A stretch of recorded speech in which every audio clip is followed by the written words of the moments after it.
বন্ধুরা, আমি এখন আছি হাওড়া স্টেশনে। তো আজকে আমাদের যাত্রা হবে হাওড়া থেকে আরামবাগ পর্যন্ত, হাওড়া আরামবাগ লোকালে। তো আজকে আমাদের ট্রেনের সময় হচ্ছে সকাল 9:55 এবং আমাদের আরামবাগ স্টেশনে পৌঁছে দেবে ঠিক বেলা 12টার সময়। অর্থাৎ আমাদের জার্নি টাইম থাকবে আজকে 2 ঘন্টা 5 মিনিট। তো দেরি না করে যাত্রাটা শুরু করা যাক। ট্রেন আমাদের প্ল্যাটফর্মে দিয়ে দিয়েছে, আমাদের প্ল্যাটফর্ম দিয়েছে 7 নম্বর। আজকে আমাদের আরামবাগ লোকালের কোচ দিয়েছে 12 কোচের হাওড়া কারশেডের পুরানো আইসেফ কোচ। চলুন যাত্রাটা শুরু করা যাক। ঘড়িতে এখন পুরো 9:59। আমাদের ট্রেন এখন ছেড়ে দিল হাওড়া স্টেশন। আর আমাদের ট্রেন আজকে দাঁড়িয়ে ছিল হাওড়া স্টেশনের 7 নম্বর প্ল্যাটফর্মে। আর ওইদিকে দেখুন বর্ধমান লোকাল ঢুকেছে, তো প্রচণ্ড ভিড়। আর এই হলো আমাদের 7 নম্বর প্ল্যাটফর্ম।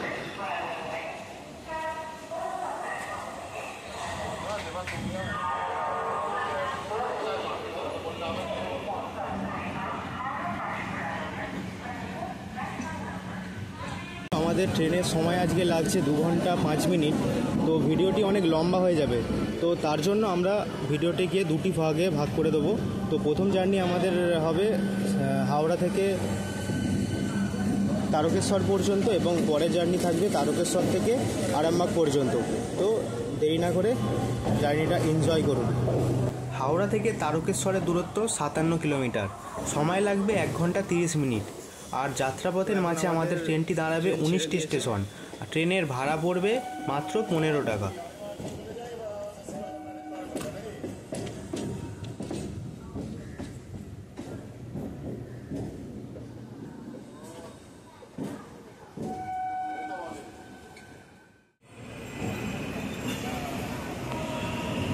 তো সামনে বেরোচ্ছে আমাদের শান্তিনিকেতন এক্সপ্রেস, আর তার সাথে আছে ওয়াক্স 7।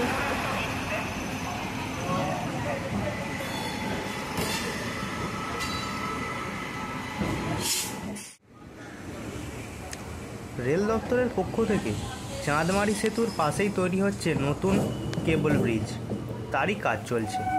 পাশেই রয়েছে 1933 সালের তৈরি চাঁদমারি সেতু। ব্রিটিশ ইস্ট ইন্ডিয়া কোম্পানি তৈরি করেছিলেন এই সেতু। নতুন যে কেবল ব্রিজ, তার নিচটা একবার দেখুন কত সুন্দরভাবে তৈরি হচ্ছে। আর এইটি হলো পুরানো সেই ব্রিজ, চাঁদমারি সেতু। তো আমরা এগিয়ে যাব আস্তে আস্তে। তো সামনে ঢুকছে আমাদের পাঁশকুড়া লোকাল,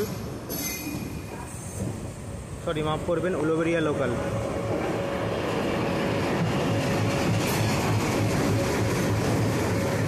আর এই গাড়িটি হলো ট্র্যাক রেকর্ডিং কার।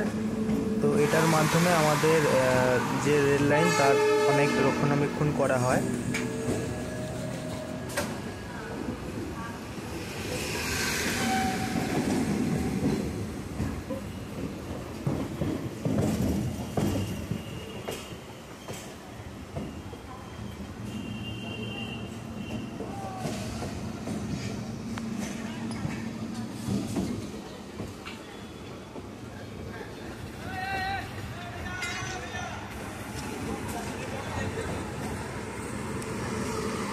আর ওপাশের এক্সপ্রেসটা হলো দুরন্তর express, train number 12262 up, Howrah থেকে মুম্বাই CSMT দুরন্ত এক্সপ্রেস।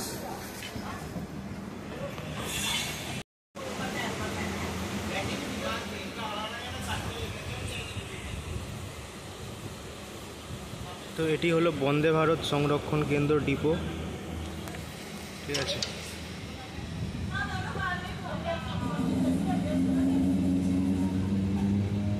আজ ওয়েদারটা খুব মেড়মেড়ে হয়ে আছে, সেরকম রোদই নেই, পুরো মেঘলা ওয়েদার। তো ট্রেন এখন আমাদের তার পুরো ছন্দে ফিরছে, একদম ঝড়ের গতি তোলার ঠিক আগের মুহূর্ত।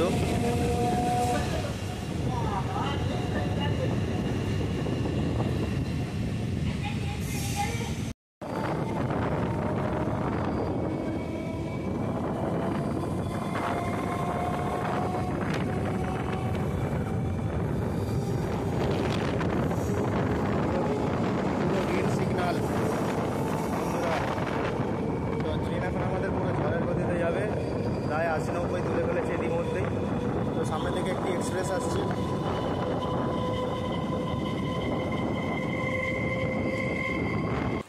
এখন আমাদের সামনে আসছে ট্রেন নাম্বার 53048 রামপুরহাট থেকে হাওড়া জংশন পর্যন্ত বিশ্বভারতী ফার্স্ট প্যাসেঞ্জার, যা রামপুরহাট থেকে 5টা 10-এ ছেড়ে আসে এবং আমাদের হাওড়াতে পৌঁছে দেয় 10টা বেজে 10 মিনিটে।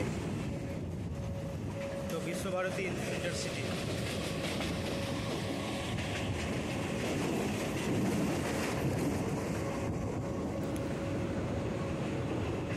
বাঁদিকে আমরা লক্ষ্য করব আমাদের এক্সপ্রেস এবং মালগাড়ির সমস্ত লোকোমোটিভ। তো ওখানে রয়েছে ওয়াক 4, ওয়াক 7, WB7 ইত্যাদি লোকোমোটিভ।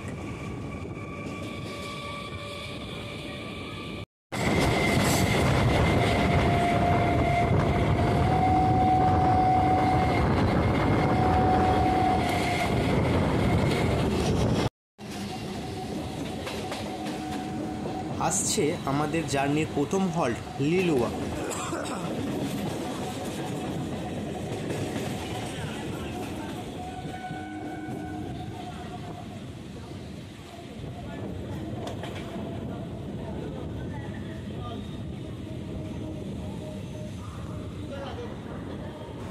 আমাদের ট্রেনকে লিলুয়া স্টেশনে দেওয়া হয়েছে 3 নম্বর প্ল্যাটফর্মে।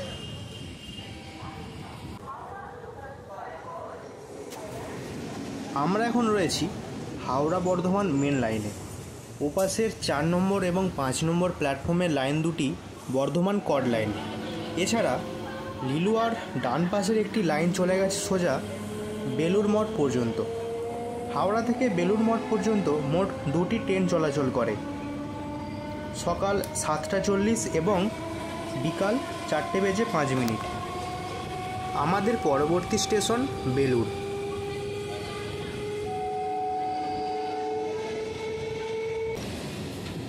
সামনে থেকে আসছে ব্যান্ডেল লোকাল।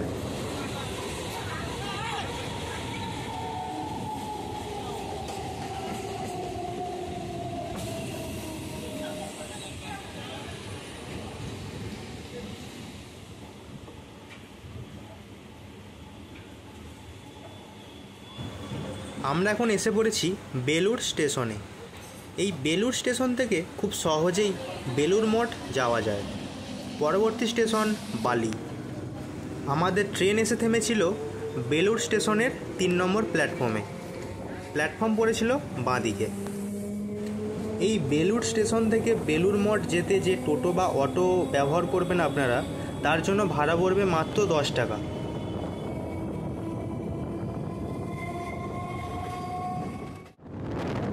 সামনে থেকে আসছে পুরানো ওয়াক 5 এবং মালগাড়ির শেষে যে বগিগুলি লাগানো থাকে, যেখানে ট্রেন ম্যানেজাররা থাকে, তো সেই রকম ডিব্বা নিয়ে যাচ্ছে মালগাড়িটি এবং কয়েকটি খালি ডিব্বা। উপরের যে ব্রিজটা রয়েছে সেটি একটি হলো শিয়ালদাহ ডানকুনি লাইন এবং পাশের ব্রিজটি হলো বেলঘরিয়া এক্সপ্রেসওয়ে এবং ওপরেই পড়বে বালিহল্ট স্টেশন। এটা হলো বালি স্টেশন এবং আমাদের ট্রেন এসে থেমেছিল 3 নম্বর প্ল্যাটফর্মে এবং ওপাশের 4 এবং 5 নম্বর প্ল্যাটফর্ম দিয়ে যে লাইন দুটি ভাগ হয়ে যাচ্ছে, ওই লাইন দুটি হচ্ছে বর্ধমান কড লাইন। বালি স্টেশন থেকে খুব সহজেই দক্ষিণেশ্বরের মা ভবতারিণীর মন্দির যাওয়া যায় অটো করে। এছাড়া এই বালি স্টেশনের ডান দিকে পড়বে বালি জুট মিল।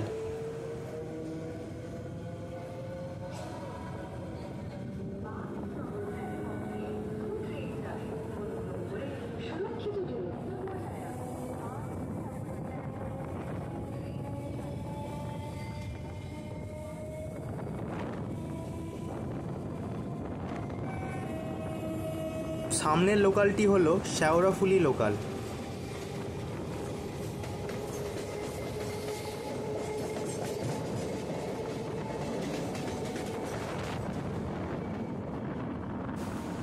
এটা হলো বালিখাল।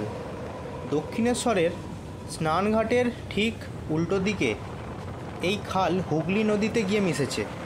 পরবর্তী স্টেশন উত্তরপাড়া।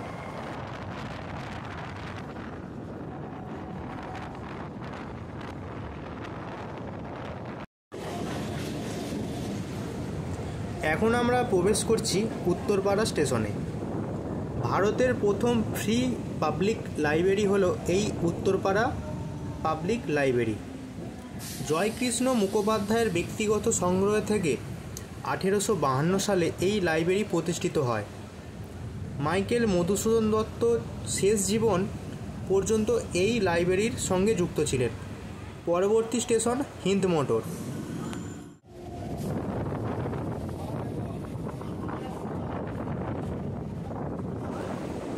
আসছে হিন্দ মোটর। এই হিন্দ মোটর স্টেশনেই রয়েছে Titagarh wagon limited workshop.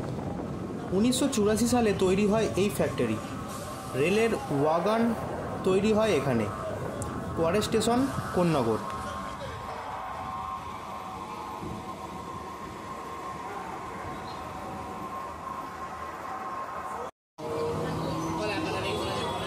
Train এখন ছেড়ে বেরিয়ে যাচ্ছে হিন্দ মোটর স্টেশন। তো একজন ফল বিক্রেতা কলা নিয়ে উঠেছিলেন।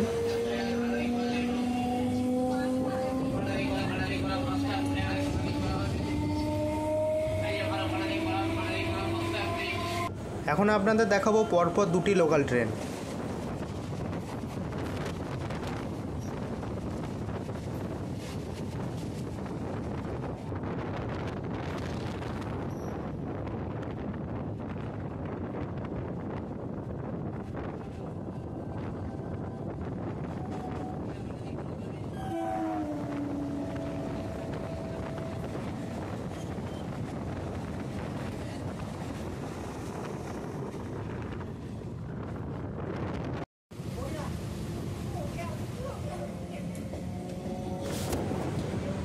এই কোন্নগরেই 1932 সালে প্রথম বাটা জুতোর ফ্যাক্টরি তৈরি হয়।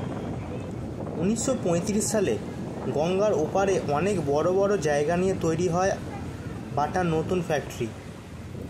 কোন্নগরের সাথে আজও জড়িয়ে রয়েছে বাটার নাম।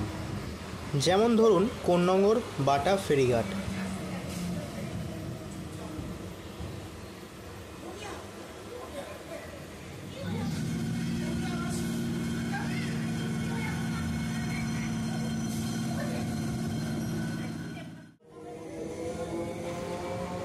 বন্ধুরা, কোন্নগর স্টেশন ছেড়ে আমরা এখন বেরিয়ে যাচ্ছি।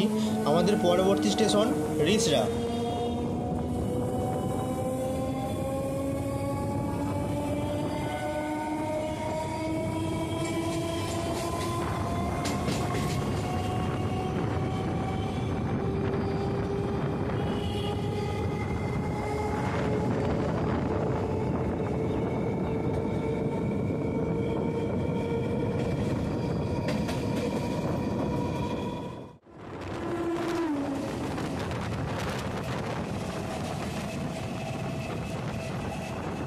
তবে এপাশকার লাইনের সমস্ত ট্রেনের গতিবেগ একদম রকেটের মতো, একদম ঝড় গতিতে যাচ্ছে ট্রেন একদম।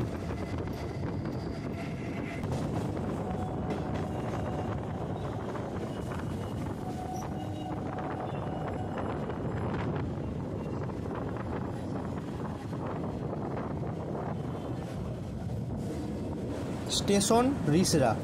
এই রিসরা স্টেশনেই রয়েছে 400 বছরেরও পুরানো কালী মায়ের মন্দির। রিসরা ফাঁড়ির কাছে এই মন্দির। রিসরা ফেরিঘাট থেকে গঙ্গা পার করে উত্তর 24 পরগনার খড়দহ জেলা চলে যাওয়া যায়।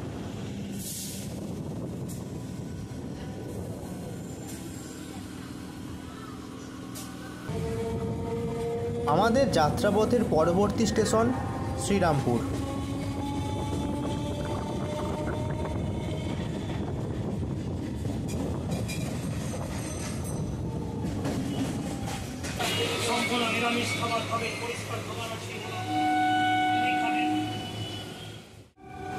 বর্ধমান লোকাল।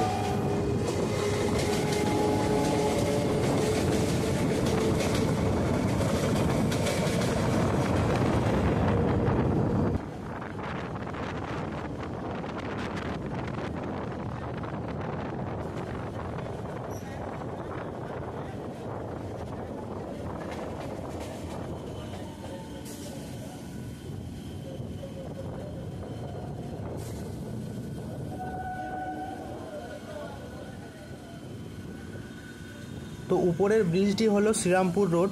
তো আমরা প্রায় শ্রীরামপুর স্টেশনের কাছে একদম এসেই পড়েছি। চলুন, সঙ্গে থাকবেন।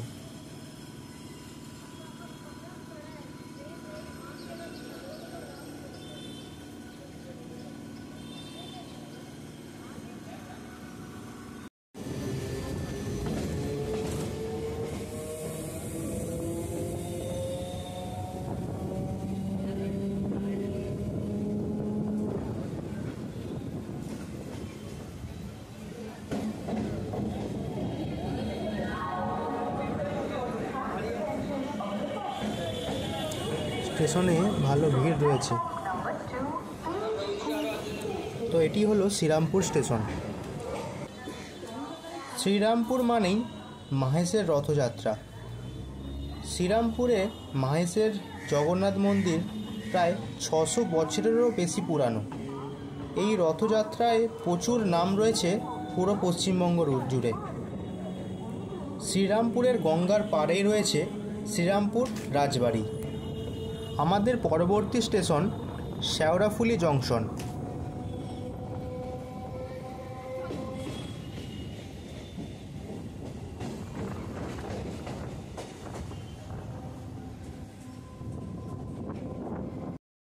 এখন আসছে ট্রেন নাম্বার 13020 কাঠগোদাম থেকে হাওড়া জংশন পর্যন্ত বাগ এক্সপ্রেস, যা কাঠগোদামে সন্ধ্যা 9:50 ছেড়ে আসার পর পরের দিন বেলা 11:10 হাওড়া স্টেশনে পৌঁছায়।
Station Sheoraphuli junction.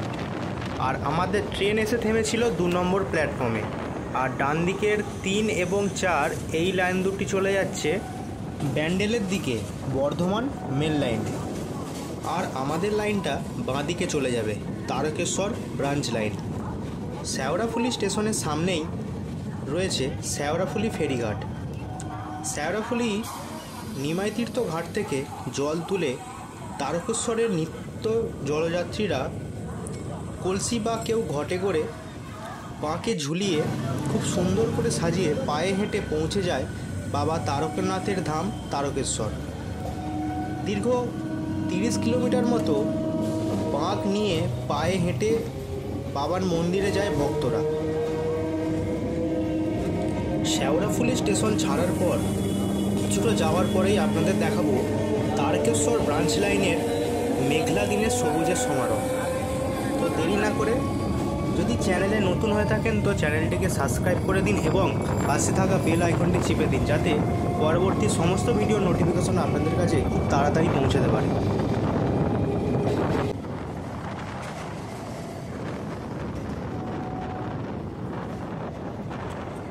ওই যে দূরে নীল রঙের জলের ট্যাঙ্ক রয়েছে, ওই জায়গাটাতেই হলো শেওড়াফুলি কৃষক বাজার।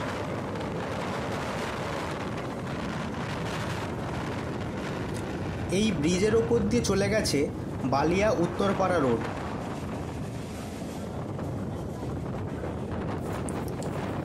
এই ব্রাঞ্চ লাইনের চারিপাশে দেখা যাচ্ছে সবুজের সমারোহ। অনেক গাছ এখানে আপনারা দেখতে পেয়ে যাবেন। তাছাড়া চাষের জমিতে চাষও হয়েছে। যেহেতু লাইনটি সোজা, একদম সোজা, তো পাশাপাশি দুটি লাইন রয়েছে, সেই জন্য ট্রেনের গতি মোটামুটি 100 ধরে রাখুন। একদম খুব স্পিডেই যাচ্ছে ট্রেনটি। আর এপাশে আমবাগান। এখন আসছে স্টেশন দিয়ারা। হাওড়া থেকে ট্রেন ছাড়ার পর আমাদের যাত্রাপথের 26 কিলোমিটার পথ অতিক্রম করে শ্যাওড়াফুলি তারকেশ্বর ব্রাঞ্চ লাইনে ট্রেন প্রবেশ করে এখন এসে পৌঁছালো স্টেশন দিয়ারা।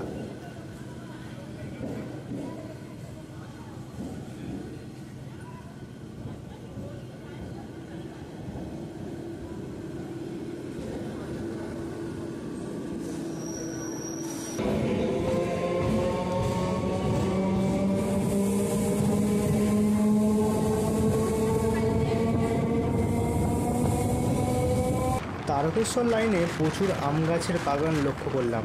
এখন আমের সিজন শেষ হলেও 2-1টা গাছে আমও আছে দেখলাম। তারপরেই লক্ষ্য করলাম অনেক কলা বাগান। হাসনাবাদ লাইনে যেমন ছিল পাটের চাষ, তেমনি মাঠের পর মাঠ চাষ হচ্ছে কলা এবং আমের বাগান। এখন এসে পৌঁছালাম স্টেশন নসিবপুর।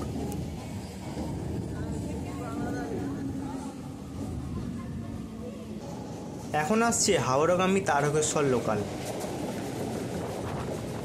এরপরেই আসছে স্টেশন সিঙ্গুর।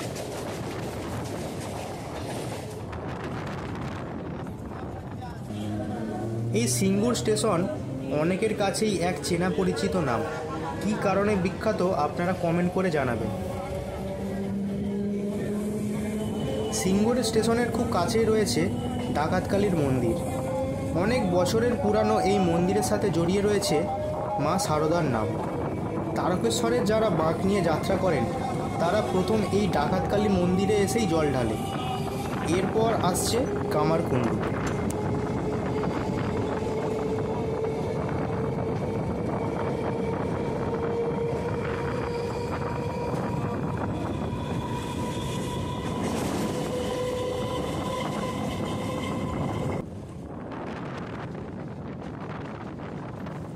ওই যে দূরে দেখা যাচ্ছে স্টেশন কামারকুণ্ডু।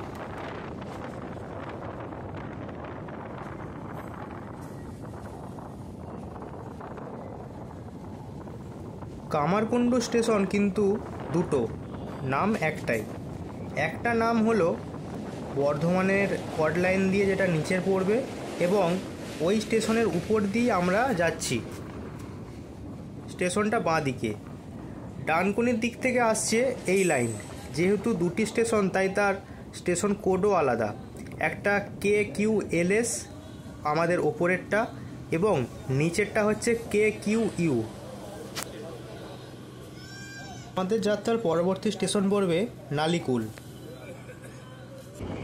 ট্রেনে ভিড় থাকার কারণে নালিকুল স্টেশনটা আপনাদের দেখাতে পারলাম না। আমাদের পরবর্তী স্টেশন আসছে হরিপাল।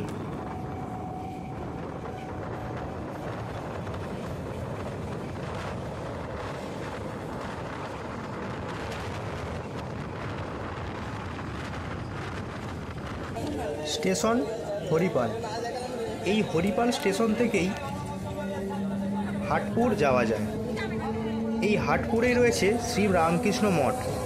এই রামকৃষ্ণ মঠেই স্বামী বিবেকানন্দ ও তার 8 জন গুরু শিষ্য একসাথে সন্ন্যাস ধর্ম গ্রহণ করেছিলেন। পরবর্তী স্টেশন কৈকালা। ওই যে বড় বড় তাঁবুর মতো দেখছেন ওটা হলো গ্রিন হাউস।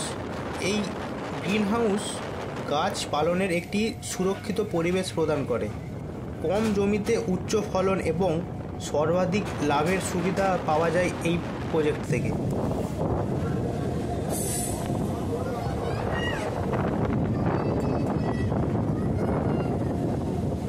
এখন এসে আমরা পৌঁছে গেছি স্টেশন কৈকাল।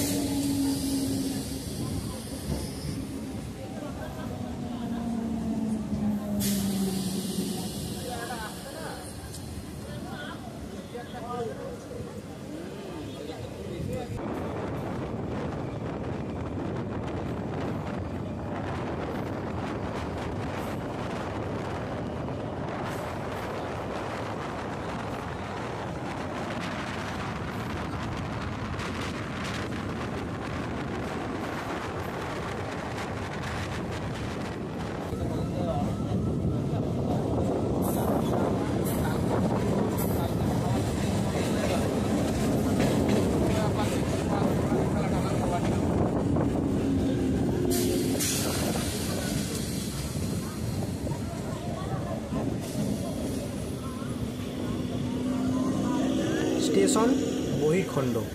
এই বহির্খণ্ড স্টেশনের পাশেই ফেব্রুয়ারি মাসে 15 দিন ধরে চলে ভীম মেলা।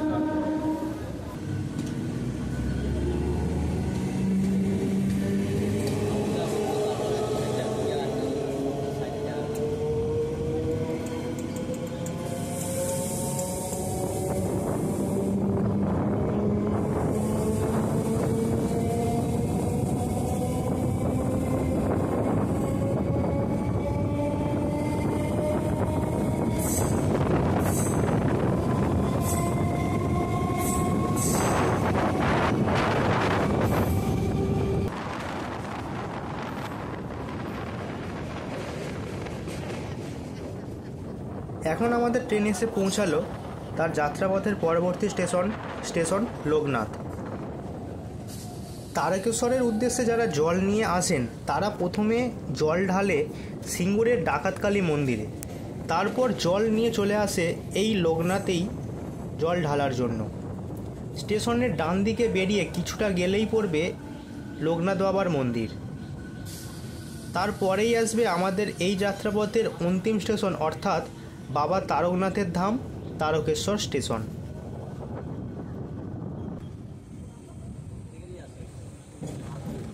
আর আজ হলো শ্রাবণ মাস। এই শ্রাবণ মাসের আজকে হলো বৃহস্পতিবার। বাবার অনেক ভক্ত জল ঢালতে আসে এই তারকনাথের মন্দিরে। এই শ্রাবণ মাসে অনেক ভক্তই আসে বাবার কাছে। তো আমার যাত্রা আছে আরামবাগ পর্যন্ত। তো আমি এখনই এইখানেই শেষ করছি আজকের মতো ভিডিওটা।